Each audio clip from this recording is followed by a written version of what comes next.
The summer after I turned 21, I went to work in a steel mill in Pittsburgh, Pennsylvania. Technically, it was a coke plant, coke being an element used in the production of steel. And the plant was based around a battery of vertical ovens heated to 1500 degrees Celsius. And they turn coal into something called coke. This great machine, this great oven had almost like a train that went along the top of the ovens with three chutes. And into these manholes, basically, it would drop huge deposits of coal all the way along the top of the ovens. My job was what they called the lid man.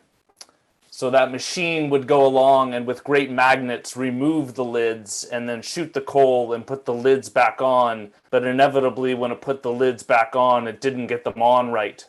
So my job was to walk up to where the lids were not quite on and to use a crowbar to crow them back into place.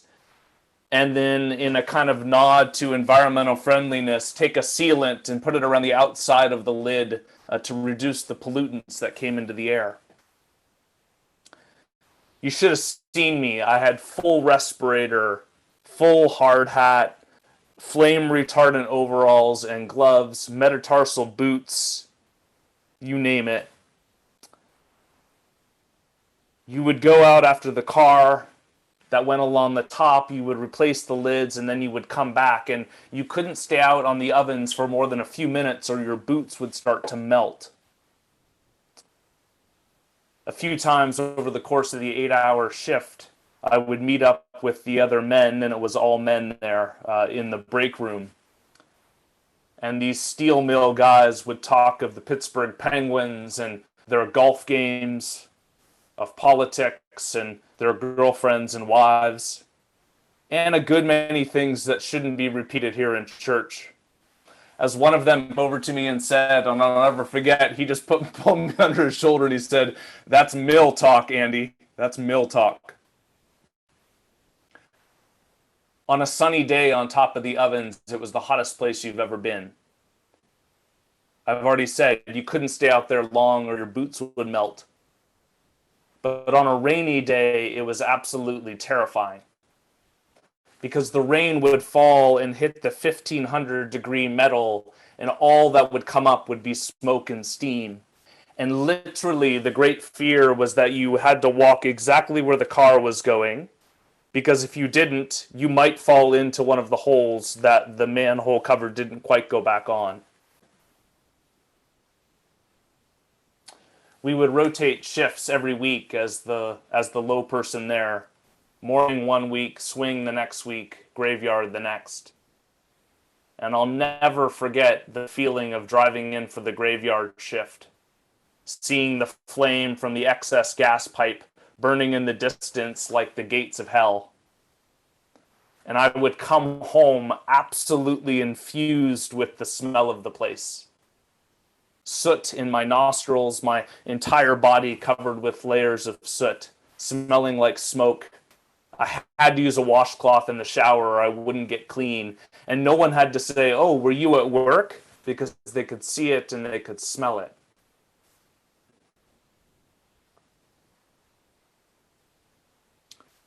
This morning we get a glimpse from the prophet Isaiah and the vision that he gets. It's a vision not of church as we know it, but of a kind of spiritual furnace or coke oven. A place not where steel, but where souls are forged. Isaiah's temple is no museum gallery, but rather a factory floor. Noisy, full of commotion and shouting, smoke everywhere. The seraphs, their faces are covered, their bodies covered, full-on protective gear for working in such heat. And seraph, their name literally means flaming ones or the burning ones, because they spend so much time close to God. In this vision, God is the source of profound heat. Elsewhere in the ancient texts, God is known as a consuming fire. God the Father's self-revelation on Mount Sinai is in fire and smoke. Jesus was in the fire with Shadrach, Meshach, and Abednego. God the Spirit dropped like a tongue of fire on the heads of the disciples last week at Pentecost. People of God, we are in fire season. Enter Isaiah. He steps into the din of this coke oven temple, and his overwhelming reaction is, "Woe is me. For you should have heard me back in the break room, and you should have heard the other guys, and yet here I am." I want to tell you this morning that God can work with woe is me. God can work with the person who recognizes her lostness, with the person who owns his uncleanness. And some of us have shown up at the temple this morning feeling lost and unclean, and I want you to know that God is here to meet you. For this is how arguably the greatest prophet of the Bible felt, and God worked with that. But here's the thing. God comes to meet us exactly where we are, but loves us too much to leave us there. Recognizing our inadequacy to do this work may be the first step, but it is most definitely not the second step. And it is here that many of our attempts to follow Jesus Christ fail. We stand before this furnace of God's love that is burning so hot and so bright we don't know what to do with it. And we reach for the fire extinguisher. We reach for this. We get to the hot place where things turn up and we're not sure what to do and we don't know where to go. And desperately, what we want to do is to put out the thing that is burning so hot in front of us, because it's scary.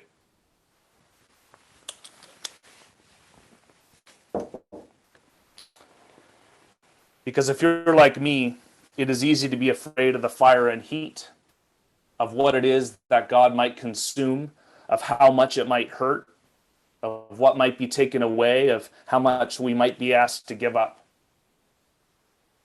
And so sometimes when we get too close, we change the subject and make a joke. We distract ourselves with something to take the edge off. We go on the offensive. We get overly formal and polite and don't let God any closer. But Isaiah does the bravest thing of all. He stays exactly where he is. And the seraph, the burning one, in full head-to-toe protection, flies over with a live coal from the burning oven. Now this coal from this altar is not like burning your arm on the stove, which is going to feel better with a kiss and a Band-Aid. This is more like coke being pulled from the oven at 1500 degrees and held at your lips. It won't hurt you, it will kill you. And my friends, this is where we stumble on a great spiritual truth. Encountering the full force of God's love at the place of our deep woundedness sometimes feels like death. Like it will kill us, like we're not sure how we're going to stand it. Because I see who you are, and I know who I am. And this isn't going to work. And yet that live coal is held out to us as the means of forgiveness, drawing close enough to the truth that feels like it might kill us, but in reality is going to set us free. God touches us like Isaiah at the place of our woundedness. For Isaiah, that was his lips. And it is precisely this place of our woundedness that becomes the place of our witness, the place where we can tell what God has done for us. And until we allow that coal to touch us, until we have the courage to stay put, we remain in fear of God and focused on ourselves and our own conscience.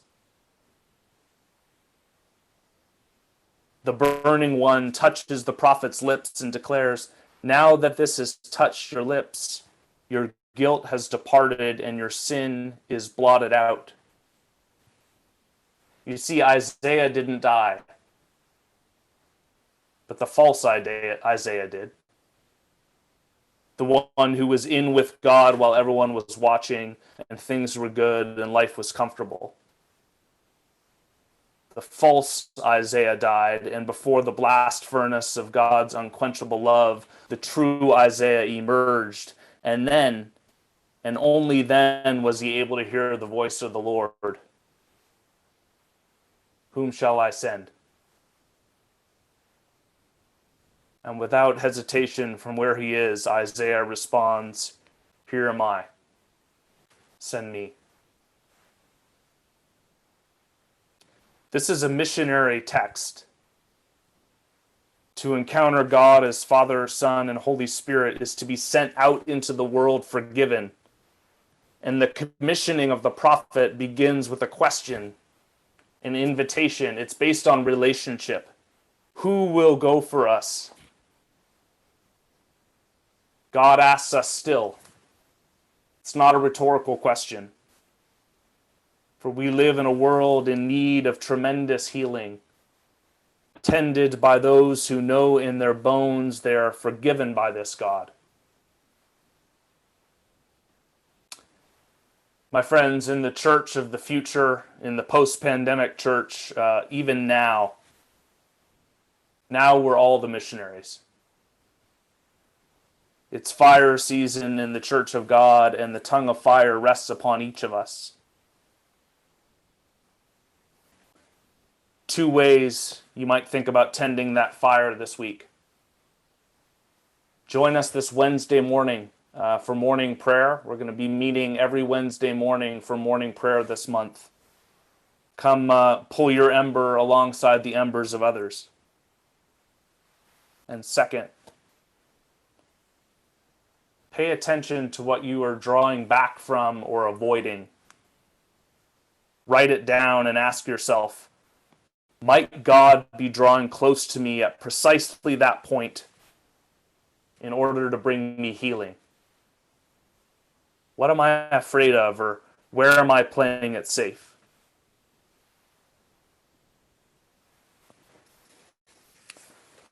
I close with a very brief story told by spiritual writer Richard Foster about two of what are known as the Desert Fathers who were out in the wilderness in the early church, and they were learning there how to follow Jesus. And he writes this: "A disciple once came to Abba Joseph saying, 'Father, according as I am able, I keep my little rule, my little fast, and my little prayer. And according as I am able, I strive to cleanse my mind of all evil thoughts and my heart of all evil intents. Now what more should I do?' And Abba Joseph rose up and stretched out his hands to heaven, and his fingers became like 10 lamps of fire. He answered,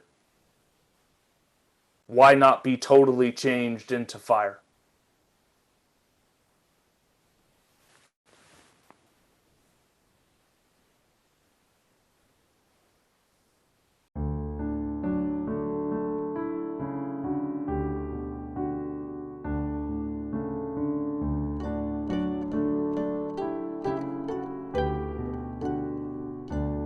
In the darkness we were waiting, without hope and without light, till from heaven you came running. There was mercy in your eyes To fulfill the law and prophets, to a virgin came the word. From a throne of endless glory to a cradle in the dirt.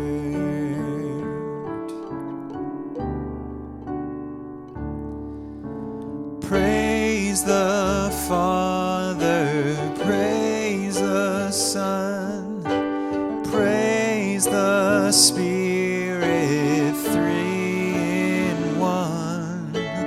God of glory, majesty, praise forever to the King of Kings.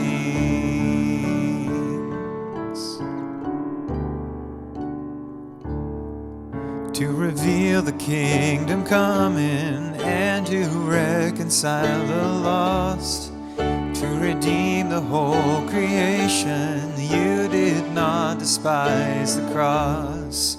For even in your suffering, you saw to the other side, knowing this was our salvation. Jesus, for our sake, you died.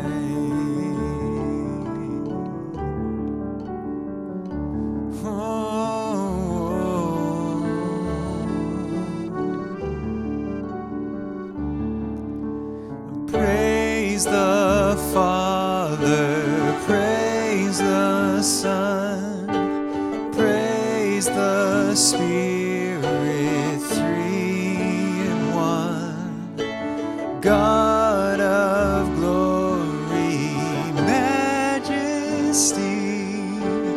praise forever to the King of Kings.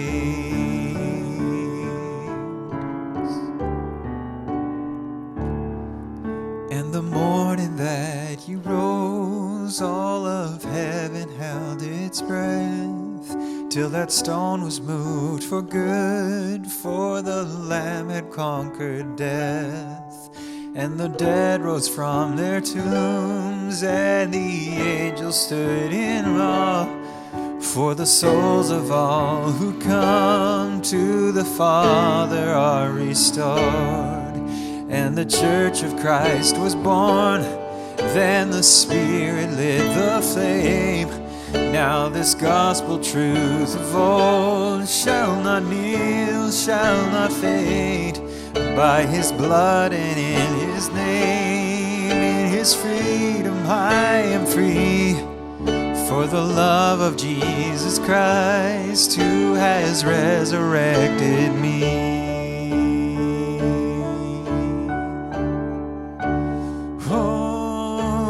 Praise the Father, praise the Son, praise the Spirit, three in one. God of glory, majesty, praise forever to the King of Kings.